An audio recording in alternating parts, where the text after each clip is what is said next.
comment allez-vous? Bienvenue pour ce nouveau webinaire qui va s'inscrire directement dans la roue du webinaire de janvier dernier où on avait dressé les perspectives des marchés financiers pour 2025. J'ai souhaité refaire ce webinaire, en tout cas aborder les mêmes sujets avec des graphiques mis à jour et des nouveaux graphiques.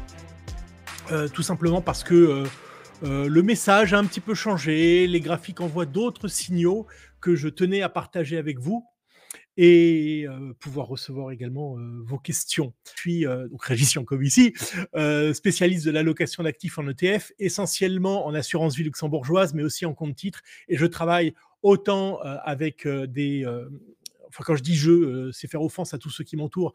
On travaille autant pour des particuliers, des investisseurs privés, que pour des conseillers financiers, voire des sociétés de gestion. Un certain Trump, bon, vous connaissez mon amour des jeux de mots, je sais pas comment vous le trouvez celui-là, mais voilà, parce que effectivement, ce qui se passe est intimement lié aux décisions de nature politique, mais pas que, de Trump.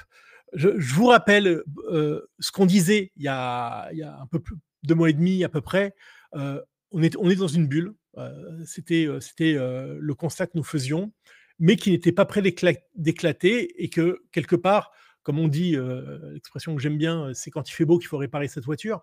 Il fallait vraiment diversifier, pas pour acheter tout et n'importe quoi et certainement pas un MSCI World, mais j'avais prévu, enfin, j'avais partagé un certain nombre d'idées que je vais vous repartager, et puis d'autres également à la fin du webinaire, puisque une fois n'est pas coutume, je vous proposerai vraiment des ETF sur des convictions que j'ai. J'avais osé commettre l'infamie de proposer un programme de DCA inversé. Vous savez, le DCA, c'est vraiment le truc à la mode, qui est pas idiot, hein, qui a beaucoup de sens dans certaines configurations de marché, mais si on dit on est en bulle, c'est compliqué de mettre en place un DCA. En tout cas, voilà, DCA inversé, c'est finalement de vendre régulièrement jusqu'à un objectif. Voilà, ou être patient, garder son S&P 500, MSCI World et être patient, parce que c'est vrai que quand on investit en actions, le temps est notre ami. Sauf que j'avais montré un certain nombre de... Alors attendez, un certain nombre de tableaux qui montraient que quand on investissait à un mauvais moment, il fallait parfois attendre très très très longtemps pour retrouver ses cours. Celui qui a investi à la pic de la bulle de 29, c'est à peu près 50 ans. Hein, donc bon, on n'en est peut-être pas là, mais voilà. Donc c'est un peu, pour Trump, c'est un peu du rêve à la réalité.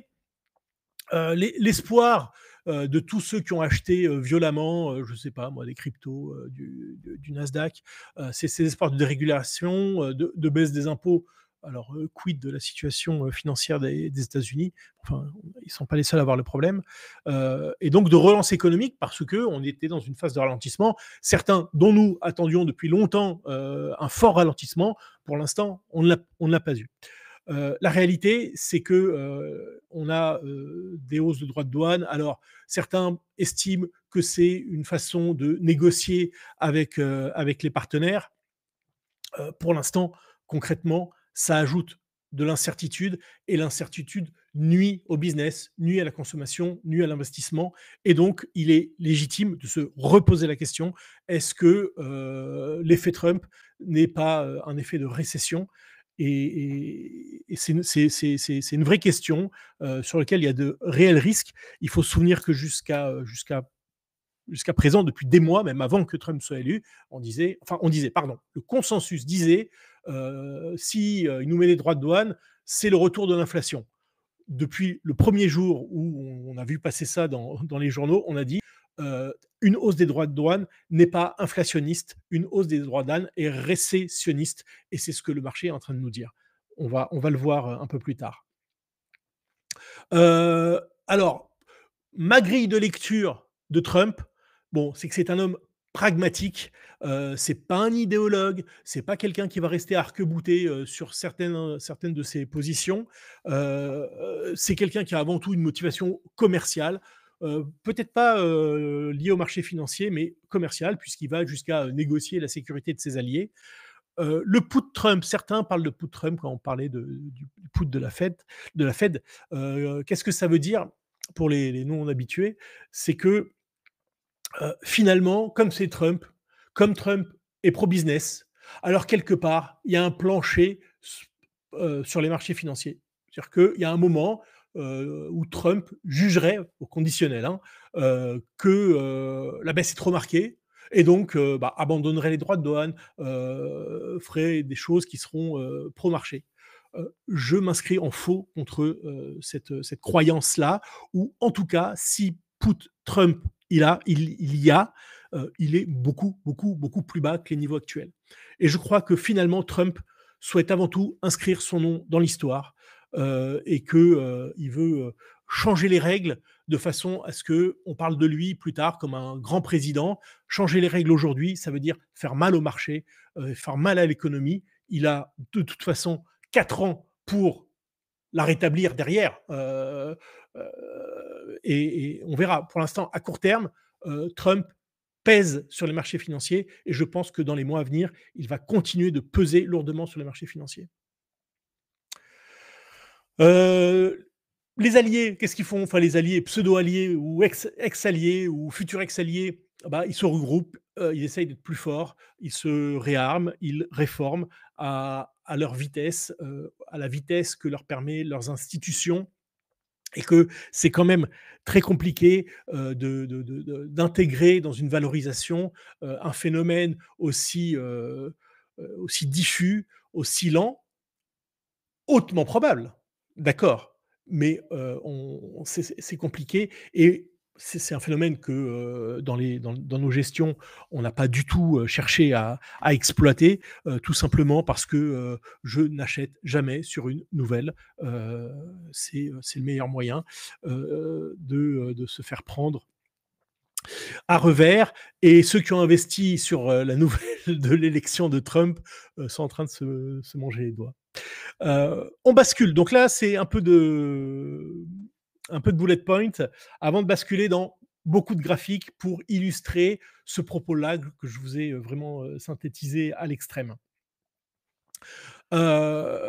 L'incertitude, elle se mesure, et on voit, et c'est presque étonnant, que l'incertitude atteint des niveaux qui sont ceux du Covid.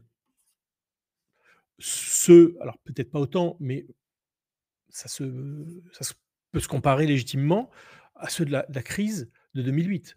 Donc c'est un niveau d'incertitude juste dingue.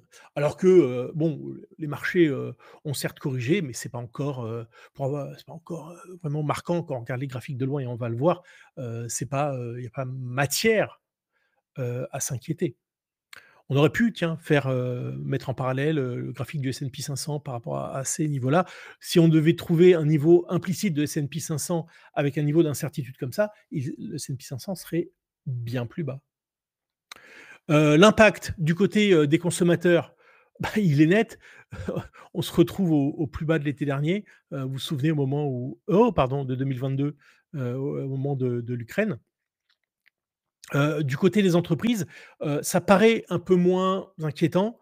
Vous voyez l'arrivée de Trump a fondé beaucoup d'espoirs. Ces espoirs vont être déçus.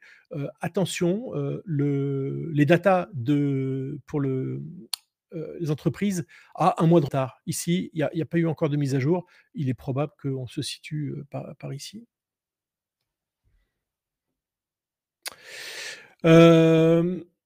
Alors, ça, c'est des enquêtes de confiance. D'accord?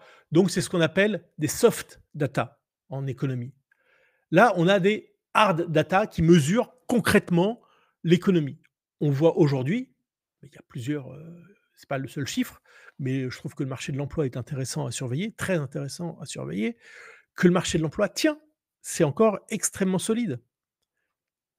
Donc, on pourrait dire que par rapport à ça, il y a 2 écoles. Il y a ceux qui pensent que finalement, la confiance va revenir, Trump va revenir sur ses décisions comme il le fait régulièrement, des droits de douane, et que tout va rentrer dans l'ordre, et que les marchés vont reprendre leur hausse.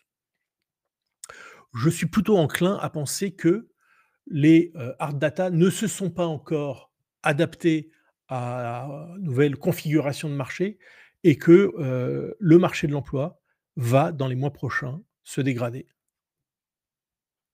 Voilà. Alors je veux pas étayer tous les sujets parce que là, c'est pas un webinaire de 3/4 d'heure, 1 heure qu'on va faire, mais beaucoup plus. Mais, mon camp est un élément quand même, que je veux vous montrer, j'emprunte des graphiques à des gens assez brillants qui s'appellent Alpine Macro ou BCA Research, parce qu'on ne regarde que de la recherche indépendante. C'est que finalement les électeurs de Trump, l'implémentation, des droits de douane, c'était pas tellement leur sujet. Ils s'en moquent un peu. Pour eux, l'inflation et l'immigration étaient et demeurent des thèmes majeurs. Ça veut dire quoi? Ça veut dire que Trump, s'il voit son crédit dans les sondages diminuer, il peut avoir envie de, changer son fusil d'épaule. Bon, c'est pour un peu, quand même, pondérer mon propos. Au sujet de l'inflation, on parle beaucoup d'inflation. D'ailleurs, certains disent que, qu'on a une nouvelle vague inflationniste. Alors, c'est vrai qu'il y a une crainte inflationniste de la part des consommateurs. Voilà, les attentes d'évolution des prix, au cours des 12 prochains mois, on voit repartir en flèche. Effectivement, parce que, sans doute que les droits de douane laissent entendre une hausse des prix, évidemment. On voit encore, là, c'est quoi, aujourd'hui ou hier, dans l'automobile, mais ce qui va se passer, c'est que certains vont continuer à acheter des automobiles plus chères, mais qu'il y en a un tas d'autres qui seront pas prêts à mettre 15 ou 20 000 € de plus pour avoir une Mercedes ou une Porsche. Donc je répète, c'est un poids sur la demande, qui est extrêmement important et dont, je répète, on ne mesure pas encore les effets dans les hard data. Ce Quand j'ausculte le marché, lui, le marché n'a pas peur de l'inflation. D'accord? Quand on regarde les attentes d'inflation dans 5 ans à 5 ans, bah, c'est même plutôt, orienté à la baisse. D'accord? Et quand on décompose les taux d'intérêt à 10 ans entre le break-even inflation, donc les attentes d'inflation à 10 ans, et les taux réels qui sont une forme de lecture de la croissance économique, en tout cas ce que se pense le marché obligataire de la croissance économique, on lit bien qu'il n'y a pas de risque inflationniste dans le marché obligataire. En revanche, il y a un risque de fort ralentissement dans le marché obligataire. Donc, c'est vraiment un élément très important. Et d'ailleurs, je fais vous connaissez mon goût pour l'investissement aurifère. D'ailleurs, petite parenthèse, on fait un webinaire, vous recevrez l'invitation dans les prochains jours sur ce sujet-là. On fait un petit update. Heu, le décollage de l'or, j'entends, c'est la géopolitique. Non, décollage de l'or, c'est ça, hein, c'est cette flèche-là. Parce que le marché espère que la Fed va répondre, favorablement au risque de ralentissement imposé par Trump et donc va baisser les taux. C'est, je pense, ce qu'on va entendre dans les prochains mois. Et pourquoi je pense que le marché est à risque? Et c'est ce que nous disent les indicateurs. C'est parce que la Fed appuiera pas sur le bouton aussi rapidement que ce qu'espère le marché. Voilà, l'impact, du risque de ralentissement, c'est rien, hein. -3 sur la S&P 500, OK, c'est franchement peanuts. Alors sur le Nasdaq, c'est un peu plus, hein, on est plutôt à 10. On va dire que compte tenu des performances historiques du Nasdaq, c'est pas grand-chose. En tout cas, je trouve, pour un investisseur, c'est acceptable. Pour un investisseur européen, ça commence un peu à piquer, hein, puisqu'on a été quasiment jusqu'à -12, et aujourd'hui on est à -8. Donc si c'est le début d'une correction, alors ça va aller beaucoup plus loin et on voit le comportement sectoriel du marché américain qui raconte, très clairement, hein, que, le risque, c'est un ralentissement puisque, ils font monter les, secteurs les plus défensifs et que, bah, ce qu'il y a de plus cyclique, est délaissé. Alors, là, c'était assez descriptif. Maintenant, je bascule dans nos indicateurs. Ils sont de nature économique et financier, ou de nature, je ne sais pas si c'est explicite de dire ça comme ça, vous me le direz, extrinsèque ou intrinsèque. Pour moi, des indicateurs extrinsèques, c'est des indicateurs qui vont se baser sur des éléments qui ne sont pas liés à l'indice lui-même, mais qui sont corrélés à d'autres indices. Et donc, on cherche des signaux à partir de là. C'est des indicateurs, si vous me suivez, dont vous avez l'habitude, sauf que là, ils ont été mis à jour. On a, le marché de taux qui, on dit toujours, le marché de taux est un petit peu en avance sur le marché actions. Les spreads à yield, bon, bah, classiquement, quand il y a un doute, sur la santé de l'économie, on se dit qu'il y a un risque de défaut qui est plus important et donc on regarde le spread, donc l'écart par rapport aux emprunts d'État.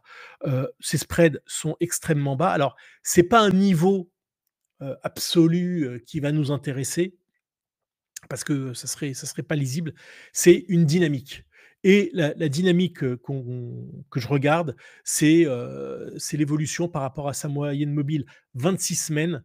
À partir du moment où on est au-dessus et la moyenne mobile, 26 semaines remonte, alors c'est un signal d'alerte. À chaque fois, je vous ai mis l'historique, même si ça rend un peu microscopique la zone qui nous intéresse, mais je pense que tout est lisible. C'est un indicateur qui, par le passé, a plutôt bien fonctionné et qu'est-ce qu'on voit là? Effectivement, on est passé au-dessus de la moyenne mobile, mais cette moyenne mobile est encore baissière. Alors baissière pour pas grand-chose, hein, c'est quasiment flat, par ici. Donc la moyenne mobile, c'est la courbe jaune, hein. Donc c'est en train de s'allumer orange et il n'est pas impossible que ça passe au rouge même dans les prochains jours, hein. Heu vous savez, le VIX, la façon dont on le fait parler, chaque marché, baissier, historiquement, a commencé avec un VIX haussier et supérieur à 20. Alors, je ne parle pas de recherche de points d'achat. Effectivement, recherche de points d'achat, on va chercher les pics, du VIX, et là, on va se dire, «Le consensus est trop négatif». Là, c'est pas ça. On recherche des points de vente. Là, l'alerte, là encore, n'a pas encore sonné, mais clairement, le VIX, ou du moins sa moyenne, qu'on a filtrée, remonte. Mais là encore, comme pour le marché du crédit, on n'a pas encore atteint les 20. Ça peut se faire en quelques jours ou ne pas se faire, hein. Je précise, peut-être que je devrais le préciser en conclusion ou en introduction, mais qu'on n'est pas dogmatique, hein. On est des gens de conviction, mais pas dogmatique. Ça veut dire que, on écoute, nos indicateurs, sinon à quoi bon, qu'on se décarcasse? On Je vous présente pas de d'indicateurs haute fréquence, ça ne m'intéresse pas, c'est pas notre métier, on fait de la gestion patrimoniale, de bons pères de famille, donc on n'est pas des traders et donc vous voyez que cet indicateur-là, le Relative Volatility Index, c'est un peu comme un RSI, mais sur la volatilité et pas sur les cours. Et je vous ai mis les points d'alerte par le passé. Le point d'alerte, bah, je vous ai écrit, c'est que quand on passe 50 de haut vers le bas, alors c'est un signal de vente et ça, on vient de le passer, d'accord? Historiquement, vous avez en les petites flèches rouges, bah, ça a quand même pas trop mal marché, hein, d'accord? Les moments de vente. OK. Alors j'aurais pu mettre les moments d'achat, mais voilà. Donc, quand on passe sous, ou qu'on s'approche de 25, alors c'est trop tard pour vendre, c'est terminé, c'est que le marché a déjà beaucoup baissé. Quand on est au-dessus de 75, c'est trop tard pour acheter parce qu'on est dans une tendance haussière marquée et donc l'élément important, c'est le passage à 50, de bas en haut, de haut en bas et donc quand c'est de haut en bas, c'est un signal vendeur. Là aussi, vous voyez ces indicateurs qui affichent des signaux de vente, pas tous les 4 matins, d'accord? Celui-là vient de se déclencher, d'accord? Quand c'est une barre rouge, c'est signal de vente, barre verte, signal d'achat. Le dernier, c'était fin 2023, le précédent début 2022. Voilà, celui-là a très bien fonctionné. Donc voilà encore une alerte. Je vous ai parlé d'avalement baissier, vous vous souvenez quand je vous ai fait, la présentation, en janvier, je vous disais: «Bah, voilà, tous ces indicateurs-là sont au vert, donc tout va bien». Mais il y en a un qui m'inquiète, c'est qu'on a eu un avalement baissier majeur sur le Nasdaq. D'accord? C'était celui-là. Pardon, ça c'est sur le S&P 500. Je crois que je vous montre le Nasdaq après et on en a eu un second ici. Sur le Nasdaq, voilà, c'est celui-là dont je vous ai parlé, hein. Effectivement, je crois qu'il y a 6 mois à peu près, j'avais fait l'exercice que je vous avais présenté, qui est de dire: à partir du moment où on a un avalement baissier, quel est le pourcentage de baisse? Quelle est l'occurrence de baisse? Et au bout de combien de temps on a la baisse? Et les chiffres étaient vraiment, éloquents, hein. On aurait pu présenter ce graphique-là sur une période encore plus longue, mais vous voyez ici l'avalement baissier, il est vraiment, au top avant la correction, hein. Donc voilà, globalement, le message des indicateurs que je voulais vous faire passer. C'est un message d'une grande prudence, d'une grande prudence et que je relie évidemment à la situation politique, à la situation économique. Il est toujours, vous savez, c'est facile d'avoir un message de prudence quand les marchés ont baissé de 15 ou 20. D'accord. Et puis après, on explique que ça doit baisser de 20 ou 25. Mais aujourd'hui, je trouve que c'est intéressant d'avoir ce message de prudence parce que les marchés n'ont pas encore beaucoup baissé. Et donc, si vous devez faire quelque chose, si vous deviez agir sur votre portefeuille parce que vous faites un peu de gestion active et que vous ne pensez pas qu'il faille faire du buy and hold sur les 15 prochaines années, qui est une autre stratégie, alors peut-être qu'il est intéressant de prendre certaines dispositions. C'est dans cet esprit-là que je vous propose, quelques idées d'investissement. La première idée forte, je reviens là-dessus, je ne vais pas m'excuser, c'est la tech chinoise, d'accord? Nous, dans notre ADN, nous sommes des investisseurs contrariants. Ça fait 2 ans que je vous parle de la tech chinoise, heu, en disant que c'est pas cher, que ça a beaucoup baissé et cetera et cetera. Et là, on a, je trouve, un puzzle qui commence à être complet pour dire qu'il faut y aller. La première chose, vous connaissez mon goût pour l'analyse chartiste, qui est en soi seul ne sert à rien, mais qui, rapproché d'autres approches, est juste un outil formidable. Vous avez ici l'ETF que je vous recommande. Alors j'ai un disclaimer à la fin, hein, le disclaimer, qu'est-ce qu'il dit? Ce n'est pas du conseil en investissement, au sens de l'AMF. De toute façon, pour avoir un conseil en investissement, il faut se contacter, contacter votre conseiller financier ou contactez-nous, hem et par définition, un conseil est personnalisé et là, je m'adresse à, combien vous êtes? Une petite centaine, je ne sais pas en fait, vraiment à qui je m'adresse. Donc on a quand même une zone de congestion ici, hop, qui a duré 3 ans, d'accord? C'est le genre de zone, 3 ans, que les gens regardent pas trop. Vous vous souvenez quand je vous disais l'or, c'est une zone de congestion qui a duré plusieurs années? Et ben là, on est en train d'en sortir. Et si on en sort réellement, alors il y a eu une fausse sortie ici, lors de l'annonce du plan de relance chinois à l'automne dernier. Mais moi, je pense qu'on va sortir de cette zone-là. Les moyennes mobiles sont bien orientées, sont bien ordonnées et orientées, c'est-à-dire que la plus courte est au-dessus de la plus longue. Heu, on sent que ça a envie de sortir. Alors, ça reste volatile, effectivement, mais si ça sort, on a quand même un objectif sur des bases graphiques, qui est au moins de 30, d'accord? En performance absolue. On pourrait imaginer plus si on regarde les valorisations. On a en bleu la Tech US, d'accord? Le price earning de l'année prochaine et en rouge la tech chinoise. Bon, on voit que les 2 étaient, valorisés à peu près de manière similaire. qu'on a eu un de-rating majeur de la tech chinoise et qu'aujourd'hui, il y a une décote de 50 entre les 2. Est-ce que c'est vraiment justifié? Je ne crois pas.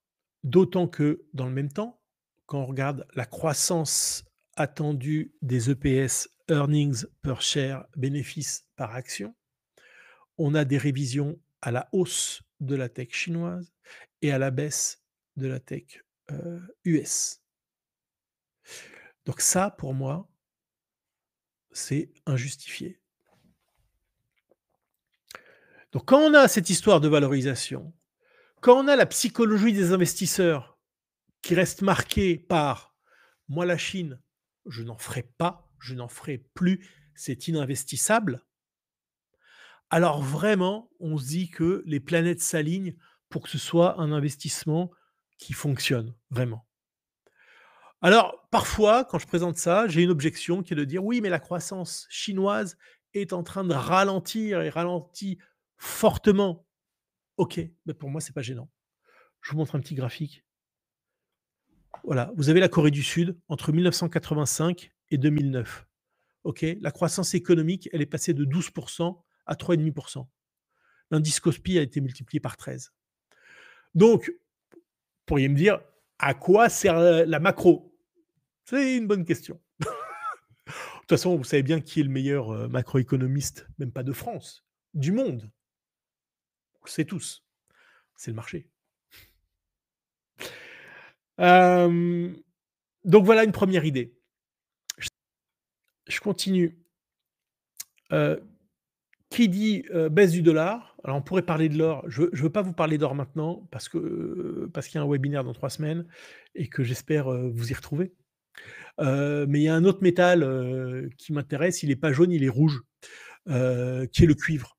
Alors pardon, mon effet de couleur, est complètement tombe à l'eau, totalement, puisque ce que j'ai tracé en rouge, c'est pas le cuivre, c'est l'ISM, donc la dynamique économique, américaine, et en vert, vous avez, le cuivre, heu, cuivre versus or.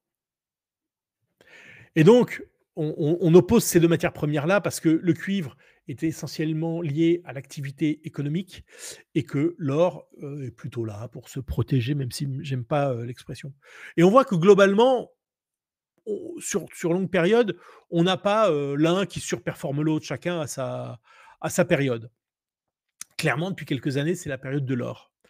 Il n'est pas impossible, là encore, dans une optique de plusieurs années, on est un retour en grâce de la performance relative du cuivre et on peut très bien avoir une phase de hausse de l'or, du cuivre concomitamment à l'or, mais peut-être que le cuivre a encore plus de potentiel que l'or et que la performance relative va revenir par ici dans les prochaines années.